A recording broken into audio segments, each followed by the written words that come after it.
From the Toronto Star, I'm Adrian Cheung, and this matters.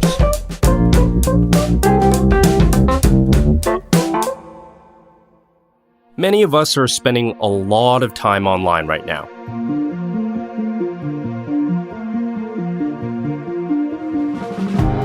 Most of us are working from home, trying to connect with family and friends, or let's face it, distracting ourselves with a good meme. But there are people in corners of the internet that are actually celebrating this time, and they think this pandemic is the best thing that could have happened for their cause. This is a look at a world that is hidden away from most of us. Neo-Nazis and parts of the alt-right believe now is their time to act out their racist ideologies. It's ranged from a group of white supremacists crashing into an online meeting held by a Canadian anti-Semitism group, to a man in Calgary being charged after threatening to intentionally spread the coronavirus to Indigenous communities, and a shootout between FBI agents and a known white supremacist in Missouri, stopping his plan to plant a bomb in a hospital during this pandemic. The FBI investigation into Timothy Wilson showed that he was a potentially violent extremist. It listed racial, religious, and government hatred as some of his motivators. Ben Makuch is a reporter on national security for Vice News. He's taken an in-depth look into how the far right are eyeing this pandemic as their moment to strike. Is it all talk, or are police cracking down on them?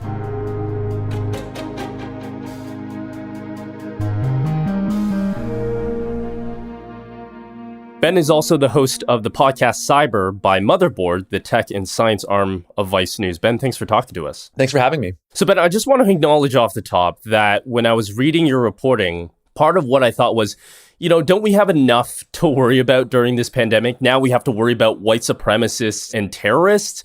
So can you take me through what you were thinking when you were reporting on this and getting a look behind the curtain? Well, to be honest with you, when you're looking at neo-Nazi terrorism and this sort of spat of white nationalist extremism that's happened over the last few years, one of the things that they all sort of follow is this concept of the Boogaloo, which is this coming second civil war, race war, in which they also adhere to this thing called accelerationism, which is to say, using these terroristic acts of violence or of psychological warfare in order to hasten the collapse of society. And there had been times in the past where they discussed, the different scenarios in which this could occur. And one of the things that has come up in the past is this idea of governments responding very poorly to pandemic.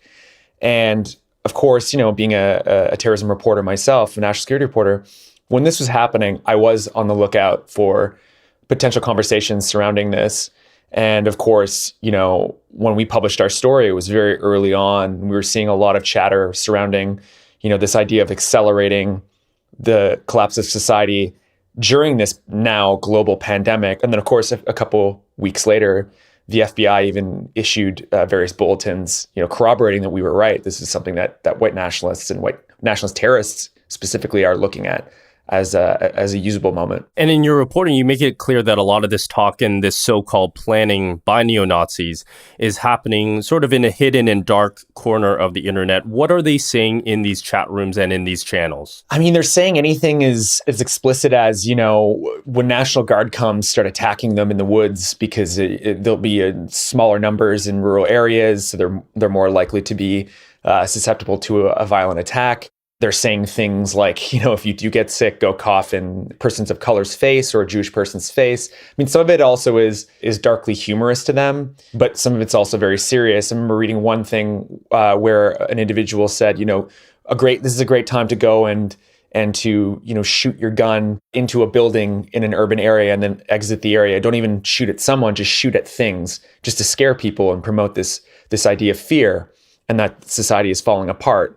And this is sort of a tactic to hasten the collapse of society for them. It seems theoretical at times, but the reason I published this story was I saw a true opportunity for someone who is a white nationalist terrorist to do something very, very severe. And then, last week in Missouri, in Belton, Missouri, the FBI cracked down on an individual and shot him in a shootout who intended to go and car bomb a hospital to accelerate and to create exactly what I had written about. So it was vindicating for me, but also it was terrifying because I was right that this is something that they're looking at, and there are people who are trying to do it. So at this stage, there is evidence to say, especially in this case in Missouri, Timothy Wilson, police got him in a shootout. Fortunately, they caught him before he carried out this plan, but he tried to bomb a hospital, right? That was his initial plan. Yes, it was. And he considered, he'd been under months-long FBI surveillance. He was considered, a neo-Nazi terrorist to them, and they had been looking at stopping him. But he had looked at going after a school with a high number of Black Americans. He'd looked at bombing other schools. And, finally, he'd settled on this hospital because of the pandemic and the situation that society found itself in, which, exactly adheres to this well-known concept of accelerationism. So you're saying that at this stage, it's more than just online chatter then. It's more than just them theoretically saying things. There is evidence to say that neo-Nazis could start carrying out actions. Yes, I would say so. And not only that, I think when you find yourself in a situation, if you're the government, where there's a lockdown in order and there's a potential for National Guard to be released into various parts of the United States, this is something that is very much sort of the worst case scenario for some white supremacists, even if there is a pandemic. I tried as much as I could in this article to downplay some of the fears, because I also don't want this to be just a moment of pure fear for people. But, it is something to consider, and it's something that law enforcement and, the FBI, and I'm acutely aware of it myself, is taking very, very seriously. And, in the last months, I'd say the last 8 to 10 months, probably year, the FBI has been very serious about cracking down on white nationalist terrorist organizations. And they understand the threat and know that there are people who are looking at this moment in exactly the way that I'm understanding it. And I don't want to fearmonger here. So there is a sense that police are closely monitoring it. They are very aware about these terrorist organizations having the kind of discussions that they're having, and, potentially try to carry out these attacks, that they are on top of this. They are, but it's always, they're certainly just as understanding that they can't stop everything, but the FBI has done a pretty excellent job in the last few months. You got to give credit where credit is due. They've really understood these groups. They've done multiple crackdowns of the base, which I've reported on extensively on Adam Waffen Division. Same thing goes for that organization as well. For me, to give you an example, the way that some of these organizations looked at past, chaos or cataclysms in some ways, they considered their options on accelerating with acts of violence. They saw, for example, the tensions with Iran. I know the base looked at that as a potential opportunity. Like, what if the United States government engages in a war with Iran? Is this an opportunity for us to make this worse? What can we do to make it worse? So this is something that, if it wasn't a pandemic, it could be something else. It could be a Hurricane Katrina situation. Unfortunately, for all of us, we're living through this terrible, terrible time, and some people are trying to capitalize on it. They're just waiting for any kind of moment of societal weakness or a time of big difficulty like this pandemic. Exactly. And I think, my suspicion is this potential for violence might actually seed in the next couple months, given that the one thing that white nationalists have in common with everyone, and to borrow a term from, Governor Cuomo, is that this is an equalizer. This virus doesn't discriminate. And, these white nationalists also have families, and some of them are immunocompromised. Some of them are older and some of them are younger and can get it too. So I think, this might dissipate, but it's something certainly, I think, if I'm law enforcement or intelligence, I would keep an eye on. You also spoke to a U.S. anti-terrorism watchdog, the Counter-Extremism Project. What do they say about this threat and police response to this too? They said essentially the same thing. Joshua Fisher Birch, who I frequently speak to on these kinds of situations, said the same thing. This is something to keep an eye on. Some of it can be sort of online talk that really amounts to nothing, but the threat is worth keeping an eye on and worth taking seriously, especially when, you get an example like the man in Missouri, Timothy Wilson, who attempted to do something pretty horrific. And, it just underlines just how serious this is. I know a lot of your reporting here has focused on national security in the U.S. What do we know about the presence of neo-Nazis and the alt-right movement in Canada and how it applies here? Well, I can tell you that there were there were active members of both the base and Atomwaffen Division, which are two pretty much, many would agree with me, the two most pernicious white nationalist terror groups of the last couple of years that really started to resemble traditional jihadist organizations and had serious plans with people who could operate. So I think that kind of thing and that threat still lingers here in Canada as well. I think the difference might be, just like any other act of terrorism that could be carried out by any group in Canada or the United States. In Canada, your gun laws tend to be tighter.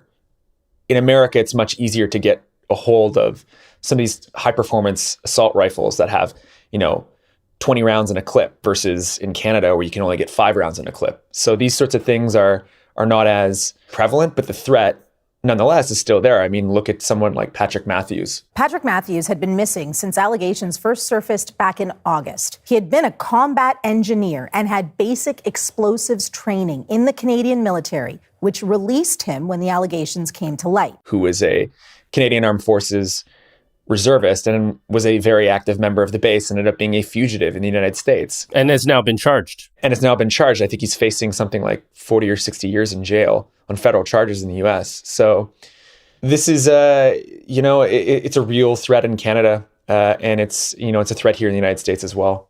Is there any sense of, I started this interview by saying that this is already a really anxious time. Is there anything that you can say in terms of actual hope when it comes to this? Because I can feel that this is a difficult thing to talk about in the best of circumstances, but especially right now when it's already a really tough time for everybody. Is there any upshot to this of just knowing what kind of surveillance that police have for these groups?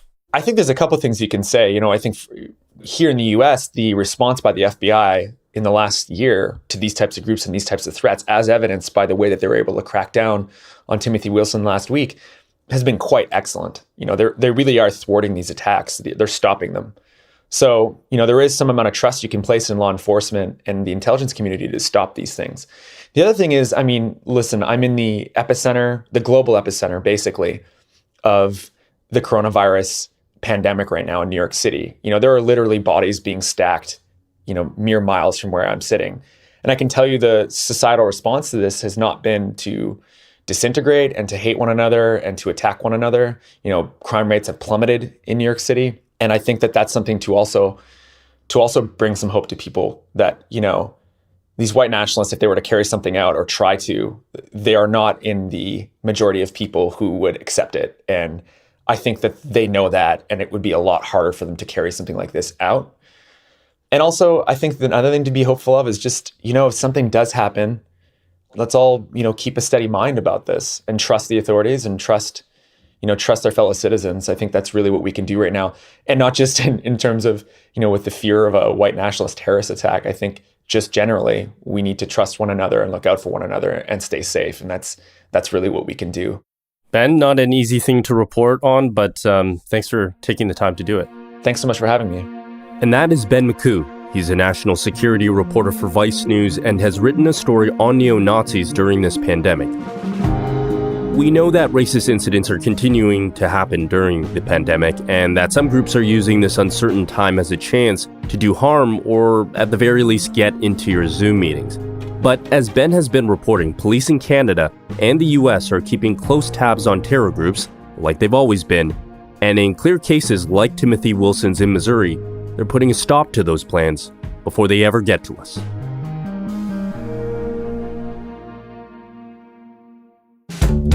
That's it for today. Thanks for listening. This Matters is hosted and produced by me, Adrian Cheung, Saba Aitazaz, and Raju Muthar. Produced and mixed by Sean Pattinen, and our director of programming is JP Fozo.